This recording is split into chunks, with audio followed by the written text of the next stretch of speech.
when all of a sudden this guy drove a pickup truck through the floor-to-ceiling window. It came crashing in and ended up maybe 15 feet from me.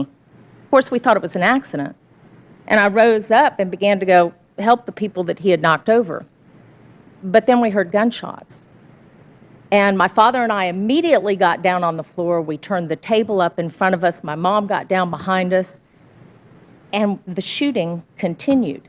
Now, at that time in '91, we weren't seeing these mass shootings that we're seeing now. So I was waiting for him to say something like, all right, everybody put your wallets up on the table. Or I thought maybe it was a hit. Maybe there was somebody important in there.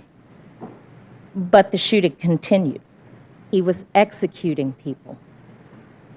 When I did realize it, I thought, I've got him. I've got this guy. I reached for my purse that was on the floor next to me, realized I had a perfect place to prop my arm. He was up. Everybody else in the restaurant was down. And then I realized that a few months earlier, I had made the stupidest decision of my life.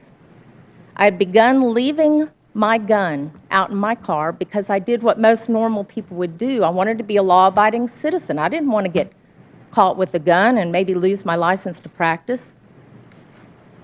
I remember looking around and thinking, well, great, what do I do now? Throw a salt shaker at him? At that point, my dad took my attention, and he started to raise up. He said, I've got to do something. I've got to do something. He's going to kill everybody in here. And I tried to hold him down by the shirt collar. But when he saw what he thought was a chance, he went at the guy. You have to understand, though, a man with a gun in a crowded room has complete control.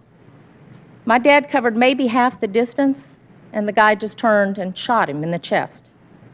My dad went down in the aisle maybe 7 or 8 feet from me, and he was still alive and still conscious, but as dreadful as this may sound, I saw the wound, and I basically wrote him off at that point.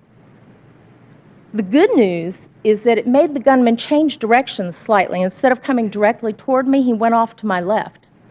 And at that point, somebody way at the back of the restaurant broke out another window. And I remember hearing that crash and thinking, my God, here comes another one. But instead, I saw people getting out that way. So I looked up over the top of the table. When the gunman had his back to me, I stood up. I grabbed my mother by the shirt collar. I said, come on, we got to run. We got to get out of here. And my feet grew wings.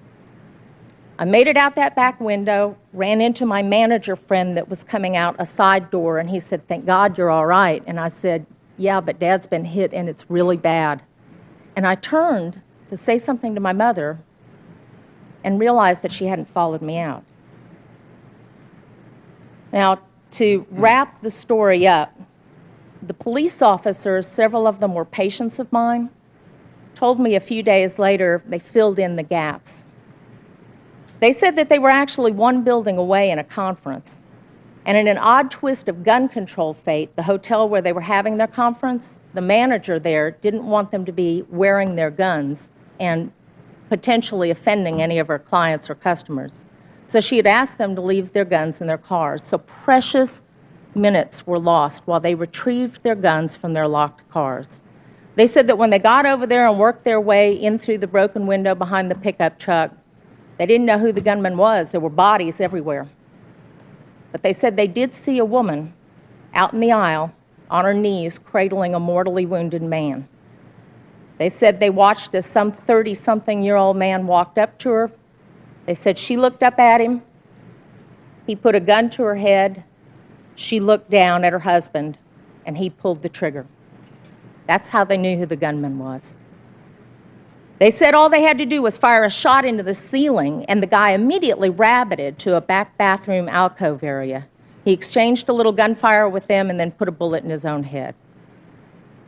23 people were killed that day, including my parents. It didn't occur to me at the time, but Mom wasn't going anywhere without Dad. They had just had their 47th wedding anniversary. So you may think that I was angry at the guy that did it. But the truth is, that's like being mad at a rabid dog. You don't be mad at a rabid dog. You take it behind the barn and you kill it, but you don't be mad at it. But I've got to tell you, I was mad as heck at my legislators because I honestly believe that they legislated me out of the right to protect myself and my family. And I would much rather be sitting in jail right now with a felony offense on my head and have my parents alive to know their grandchildren. In Central Texas, scenes from a massacre.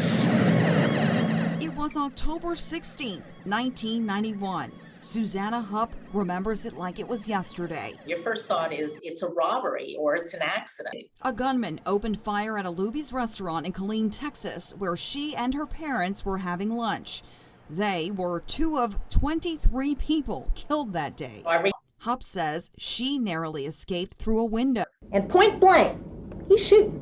Boom, boom. The Second Amendment advocate spent the next few years testifying before Texas lawmakers in favor of allowing people to carry concealed weapons.